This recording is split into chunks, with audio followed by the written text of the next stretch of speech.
So today I was going to talk about San Diego Comic-Con and all the wrestling figure reveals that we saw from AEW and WWE. And one man who's always involved in wrestling figure reveals is Hulk Hogan, because he's such a popular figure, literally. He always has figures being released and it's always a talking point about how many he gets.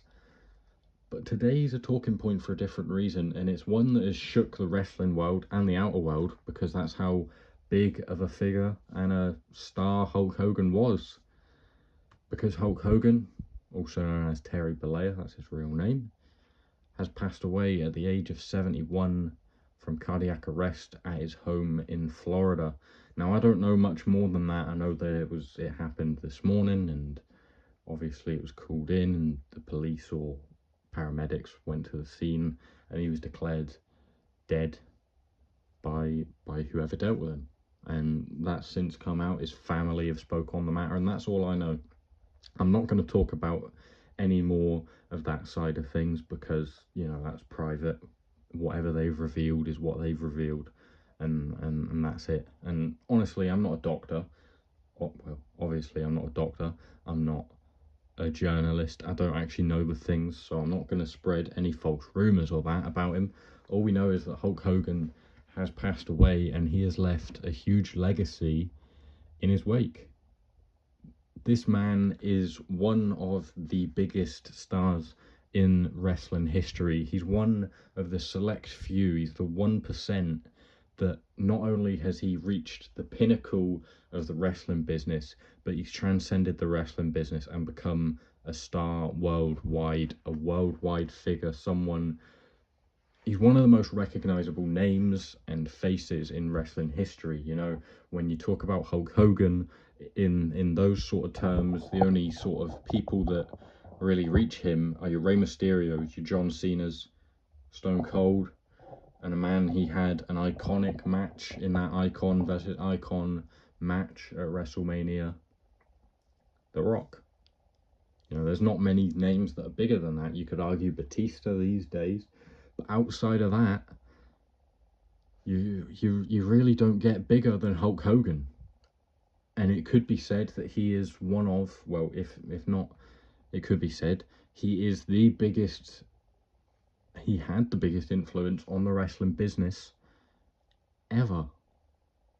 Obviously, there's also Vince McMahon, a man who he is intrinsically linked with his entire career through scandals. They've been linked through the good times, through the massive events. They have been linked through good and bad. And I am going to mention both sides of this, because I know he's dead, and people will rush to say, be respectful. But just because he died, that doesn't change anything about who he was before he died. So I'm not going to shy away from saying that. I will be respectful by mentioning the good things instead of just burying him, so to speak. I know that might not be the best term to use, but I will mention the good and the bad. And he is a polarizing figure, obviously, for some obvious reasons. He is a polarizing figure. Even his action figures are polarizing with the amount of releases he gets. I mean, this figure's been re-released. This figure's basically been re-released, and I've bought all of them, so I'm an idiot. But anyway, we'll stop talking about that. San Diego Comic-Con reveals and stuff, that'll be on the channel sometime next week, probably, and I'll go through all of that. But yeah, back to Hulk Hogan. He's one of the biggest, most influential figures the wrestling business has ever seen, just like Vince McMahon, who is similarly as polarizing and as controversial as Hulk Hogan is, even more so, maybe. But the last time we saw Hulk Hogan really ratified, is that the right word? I can't think of the word, but it really emphasized it. We last saw him on the first Raw on Netflix, January 6th, which is a bit ironic, because he just screams MAGA, doesn't he? He just is. But anyway, the last time we saw him on January 6th at the Netflix debut, he was booed out the building, and he was visibly upset, and he was said to be really upset with the reaction he got. And you know, you can be sad about that, because that's the last time he was ever in front of an audience that loved him so much, all those years ago when he was the number one, when he was the star in wrestling.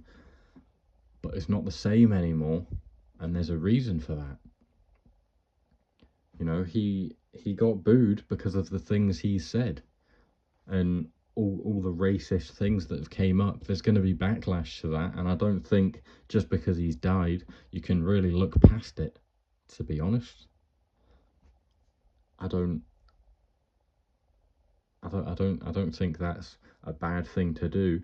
I would say it's better than just sweeping everything under the rug because, oh, he's dead, that's sad. Let's just remember the good stuff. I mean, you can. His family probably will. I mean, I don't know if his daughter will, given all of his comments about her boyfriends and their race and everything that came out about that.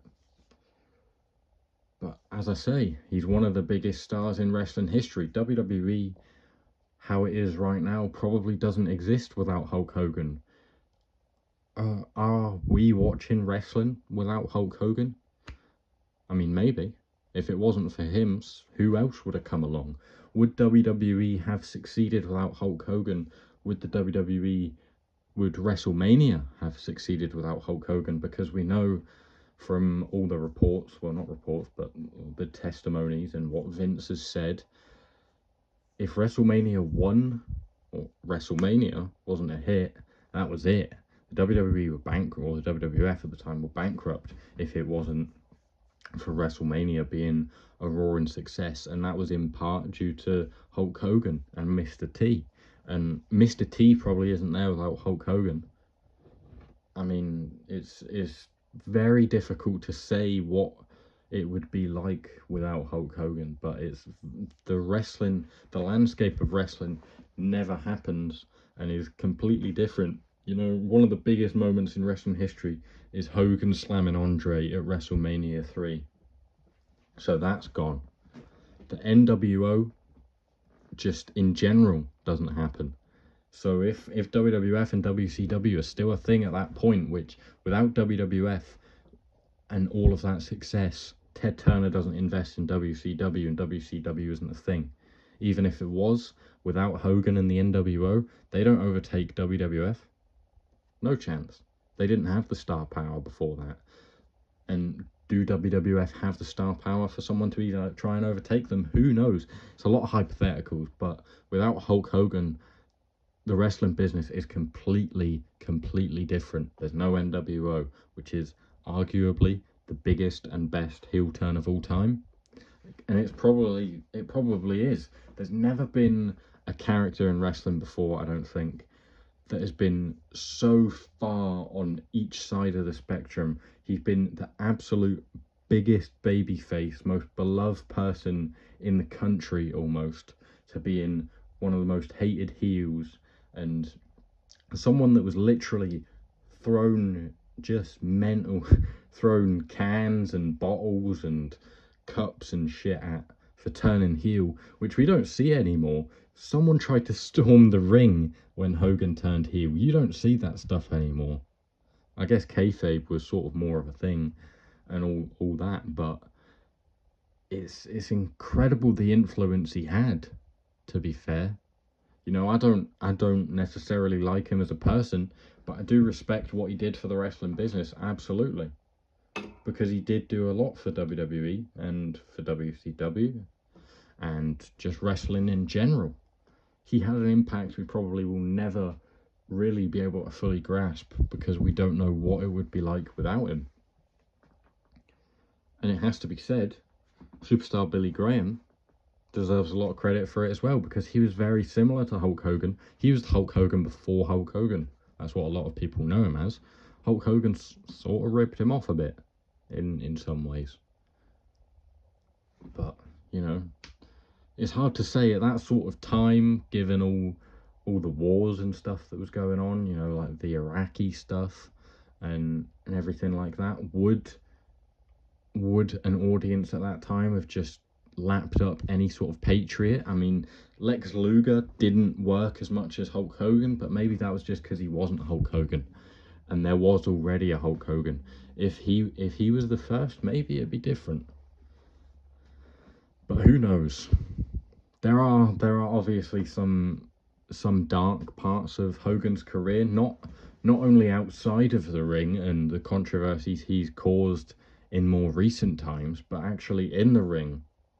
You know, Bret Hart, Yokozuna, Macho Man, Taker, all guys that got on the wrong side of Hulk Hogan and his politicking, because he did a lot of that. Don't get it twisted. Hulk Hogan is one of the most narcissistic, big-headed, selfish politicers we've ever seen in the wrestling business. Literally just fabricated WrestleMania 9 and that whole main event for himself. Beat, you know, who cares about Bret Hart and Yokozuna and anything like that? Hogan wins. Yeah, that's what happens. Macho Man and the Mega Powers and everything like that. You know, there's the rumors that Macho Man digged him one, and that's why he had a black eye at WrestleMania 9. Who knows? Yeah, sure Hulk will get a nice surprise when he sees Macho Man waiting for it. Dig it. And Taker was on top of the world, one of the biggest stars in WWF, the youngest champion, the youngest world champion of all time. He's going against Hogan. He goes for a tombstone on a chair. He warns him before. He plants the seeds. He sows the seeds, whatever you want to say. Oh, my neck's bad, don't get me. And then he tombstones it. Oh, you got me, brother. Taker told that at his One Dead Man show in Cardiff, and that was incredibly funny. That was really funny. He took a shot at Jack Daniels before anyone asked him about Hogan, which sums him up. A lot of people will have bad things to say about Hulk Hogan. You won't hear them in a time like this. You will on Twitter. If you go on Twitter, there will be people saying some pretty crazy things, some pretty crazy things about Hulk Hogan right now. You won't see it from the officials, obviously. I mean, this is like the first time Vince has tweeted since the Netflix documentary and stuff like that. So, but yeah, Taker got on the wrong side of him. Hogan tried to screw over Shawn Michaels at SummerSlam 05. Michaels was having none of it, started overselling his moves because he wanted a trilogy. They were going to each win one and then you'd have a final. But Hogan's like, nah, it doesn't work for me. And then he went off and ruined TNA like 5 years after that. And now, which is another thing I haven't even mentioned, he's supposed to have started a new company with Eric Bischoff called like Real American Freestyling Wrestling or some shit like that. Don't know what happens now. God knows what happens now, because Hogan's not there. And apparently they weren't drawing much anyway, but now there's no Hogan, so I don't know what happens. But Shawn obviously didn't like him for some reasons, probably. But he goes down with Vince as one of those incredibly polarizing figures some people will love despite the terrible things each of these people have done. Some people will rightfully dislike them for those things, and that's fair enough. I am in that camp. You know, I can respect and I can separate the art from the artists and the superstar from the man, the promoter from the man, and all that stuff. You know, well done to the two of them in business, because the two of them together and in separate ways changed the wrestling business forever. And the two of them were the two biggest parts of a massive steroid case, which was like unprecedented, and Vince basically had to kill kayfabe as a part of these lawsuits and stuff like that, which has had a crazy knock-on effect. And Hogan testified for Vince because he's such a Vince guy, and Hogan shut down a wrestlers union and told Vince straight away. To be honest, Hogan was a dick. Let's be honest. I know he's just died, I'm sorry, but he was a dick. And he was a compulsive liar as well. There are some crazy Hulk Hogan lying compilations. If you ever want to laugh, just listen to him saying he was nearly the lead guitarist for Metallica, which just didn't happen. And other fabricated stories he just made up, like when he wrestled 400 days a year, going back and forth from America and Japan. But he had some good moments. He had the match with The Rock, which was a huge deal. The NWO are one of the biggest factions in wrestling history. And he wasn't that bad of a wrestler, to be fair to him. Some of his stuff in Japan was really good, to be fair. Yeah, he did just do a leg drop, and he did just Hulk up and beat people. But you know what? It was a different time. He wouldn't get away with that now, necessarily. But, you know, it's a different time. You never know. So, yeah, that's about it. I don't want to get myself cancelled, so I'm not going to keep talking because I might go too far. Let me know if I have. So comment your thoughts down below, your tributes to Hulk Hogan if you have any. And yeah, it feels wrong to say like the video if you enjoyed, but thanks for watching, I suppose. And yeah, stay tuned. Subscribe to the channel for, well, hopefully not more content like this, because I don't wish people die. Some people on Twitter might as well, like Hulk Hogan. One guy actually did, like yesterday when Ozzy Osbourne died, he was like, why can't it be Hogan? Why can't it be Vince? Just prepare yourself for when Vince finally kicks the bucket, because Twitter's going to be a crazy place that day. It already is today, so you can tell they're all ready for Vince. But aside from all of that, that's a very sad day. We've lost a huge legend. It's probably the biggest star, the biggest, you know, person the wrestling business has ever lost, you know. And he's the guy that's had the biggest knock-on effect of really anyone outside of Vince. I don't think there's anyone else. So yeah, that's everything for today. Thank you for watching. Subscribe to the channel if you're new. Turn your post notifications on for more content, not necessarily like this. Leave your ideas in the comment section down below, or in my community page, which I recently opened up for you to be able to post in and stuff like that. So yeah, thanks for watching, and I'll see you next time. Goodbye, brother.